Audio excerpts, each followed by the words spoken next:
ಸಚಿವರ ವಿರುದ್ಧ ಗುತ್ತಿಗೆದಾರರು ಕಮಿಷನ್ ಬಾಂಬ್ ಸಿಡಿಸಿದ್ದಾರೆ. 7 ಸಚಿವರ ವಿರುದ್ಧ ಗುತ್ತಿಗೆದಾರರು ಗಂಭೀರ ಆರೋಪವನ್ನು ಮಾಡಿದ್ದಾರೆ.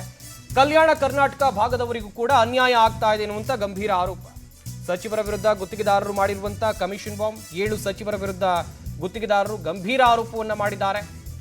ಹಾಗೆಯೇ ಕಲ್ಯಾಣ ಕರ್ನಾಟಕ ಭಾಗದವರಿಗೂ ಕೂಡ ಅನ್ಯಾಯ ಆಗ್ತಾ ಇದೆ. ಗುತ್ತಿಗೆದಾರರ ಸಂಘದ ಗೌರವಾಧ್ಯಕ್ಷ ಜಗನ್ನಾಥ್ ಈ ಆರೋಪವನ್ನು ಮಾಡಿದ್ದಾರೆ.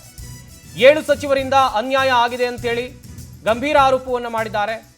ಸಿಎಂ ಸಿದ್ದರಾಮಯ್ಯ ಕೂಡಲೇ ಸಭೆಯನ್ನ ಕರಿಬೇಕು ಅಂತ ಅಧ್ಯಕ್ಷ ಮಂಜುನಾಥ್ ಹೇಳಿದ್ದಾರೆ. ಒಂದ್ ಕಡೆಯಲ್ಲಿ ಅಧ್ಯಕ್ಷರಾಗಿರುವಂತಹ ಮಂಜುನಾಥ್, ಗೌರವಾಧ್ಯಕ್ಷರಾಗಿರುವಂತಹ ಜಗನ್ನಾಥ್ ಅವರು ಈ ರೀತಿಯಾದಂತಹ ಒತ್ತಾಯವನ್ನ ಮಾಡಿದ್ದಾರೆ. ಸದ್ಯ ರಾಜ್ಯ ಸರ್ಕಾರದ ಮೇಲೆ ಮತ್ತೊಂದು ಗಂಭೀರ ಆರೋಪ ಕೇಳಿ ಬರ್ತಾ ಇದೆ. ಅದು ಕಮಿಷನ್ ಬಾಂಬ್. 7 ಸಚಿವರ ವಿರುದ್ಧ ಗುತ್ತಿಗೆದಾರರು ಈ ಗಂಭೀರ ಆರೋಪವನ್ನು ಮಾಡಿದ್ದಾರೆ. ಮುಖ್ಯಮಂತ್ರಿ ಸಿದ್ದರಾಮಯ್ಯನವರು ಸಭೆ ಕರಿಬೇಕು, ನಮ್ಮ ಕಷ್ಟ ಏನಿದೆ ಅದನ್ನು ಕೇಳಬೇಕು ಅಂತ ಆಗ್ರಹವನ್ನ ಮಾಡಿದ್ದಾರೆ.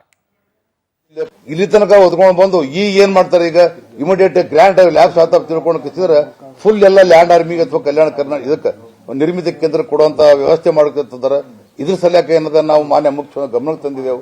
ಅದೇ ವಿಷಯದಾಗ ಏನದ ಮಲ್ಲಿಕಾರ್ಜುನ ಖರ್ಗೆ ಸಾಹೇಬ್ ಲೆಟರ್ ಬರೀ ಅಂತ ಹೇಳಿ ನಾವು ಎಲ್ಲಾ ಕಲ್ಯಾಣ ಕರ್ನಾಟಕ ಎಲ್ಲಾ ಆಲ್ ಕಾಂಟ್ರಾಕ್ಟರ್ 7 ಜಿಲ್ಲೆ ಕಾಂಟ್ರಾಕ್ಟರ್ ಅಂತ ಅಧ್ಯಕ್ಷರಿಗೆ ಮನವಿ ಮಾಡಿಕೊಂಡಿದ್ದೆವು. ಆ ಮನವಿ ಮೇರೆಗೆ ಅವರು ಅಧ್ಯಕ್ಷ ಲೆಟರ್ ಬರೀತಾ ಇದ್ದಾರೆ. ಕಲ್ಯಾಣ ಕರ್ನಾಟಕದಾಗ ಬಹಳ ಅನ್ಯಾಯ ನಡೆದ ಸರ್. ಯಾರೇ ಟೆಂಡರ್ ಹಾಕಿದ್ರ ಟೆಂಡರ್ ಒಟ್ಟು ಒಂದು ಟೆಂಡರ್ ಓಪನ್ ಮಾಡಂಗಿಲ್ಲ. ಯಾಸ್ ಪರ್ ಅಲ್ಲಿ ರೂಲ್ಸೇ ಇಲ್ಲ.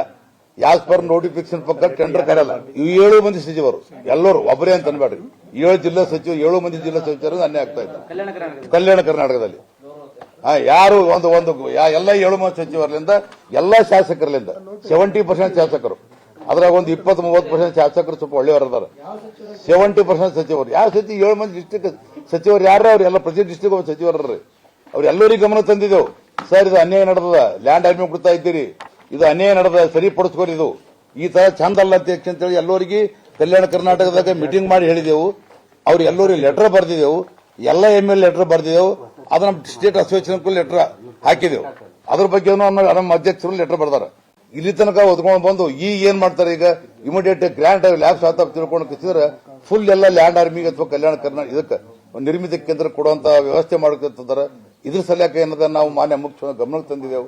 ಅದೇ ವಿಷಯದಾಗ ಏನದ ಒಂದ್ ಕಡೆಯಲ್ಲಿ ರಾಜ್ಯ ಸರ್ಕಾರದ ವಿರುದ್ಧ ಗುತ್ತಿಗೆದಾರರು ಗಂಭೀರ ಆರೋಪವನ್ನ ಮಾಡ್ತಾ ಇದ್ದಾರೆ. ಇತ್ತ ಯಾವ ಇಲಾಖೆಯಲ್ಲಿ ಎಷ್ಟೆಷ್ಟು ಬಾಕಿ ಇದೆ ವೆರಿ ಇಂಪಾರ್ಟೆಂಟ್ ಆಗುತ್ತೆ. ಒಂದ್ ಕಡೆಯಲ್ಲಿ ಆರೋಪ ಸುಮ್ಮನೆ ಮಾಡೋದಲ್ಲ. ಗುತ್ತಿಗೆದಾರರು ಕೂಡ ಒಂದಷ್ಟು ಇಲಾಖೆಗಳ ಹೆಸರುಗಳನ್ನ ಹೇಳಿದ್ದಾರೆ, ಸಚಿವರುಗಳ ಹೆಸರುಗಳನ್ನ ಹೇಳಿದ್ದಾರೆ. ಅವನ್ನು ಕೂಡ ವೆರಿ ಕ್ಲಿಯರ್ ಆಗಿ ನೋಡ್ತಾ ಹೋಗೋಣ. ಜಲಸಂಪನ್ಮೂಲ ಇಲಾಖೆ 13,000 ಕೋಟಿ ಪೆಂಡಿಂಗ್ ಇದೆ. 13,000 ಕೋಟಿ ಜಲಸಂಪನ್ಮೂಲ ಇಲಾಖೆಯಿಂದ ಬಾಕಿ ಇರೋದು. ಇತ್ತ ಲೋಕೋಪಯೋಗಿ ಇಲಾಖೆ 8,370 ಕೋಟಿ ಎಷ್ಟೆಷ್ಟು ಪೆಂಡಿಂಗ್ ಎನ್ನುವಂಥದ್ದನ್ನು ಸ್ಕ್ರೀನ್ ಮೇಲೆ ನೋಡ್ತಾ ಇರಬಹುದು. ಇದು ಗುತ್ತಿಗೆದಾರರ ಸಂಘದವರು ಮಾಡ್ತಾ ಇರುವಂಥ ಆರೋಪ. ಯಾವ್ಯಾವ ಇಲಾಖೆ ಎಷ್ಟೆಷ್ಟು ಬಾಕಿ ಉಳಿಸ್ಕೊಂಡಿದ್ದಾರೆ ಅಂತೇಳಿ. ಇತ್ತ ಲೋಕೋಪಯೋಗಿ ಇಲಾಖೆ 8,370 ಕೋಟಿ ಬಾಕಿ ಉಳಿಸ್ಕೊಂಡಿದೆ. ಹಾಗೆಯೇ ಹೇಳ್ತಾ ಇದ್ದೆ RDPR 3,800 ಕೋಟಿ,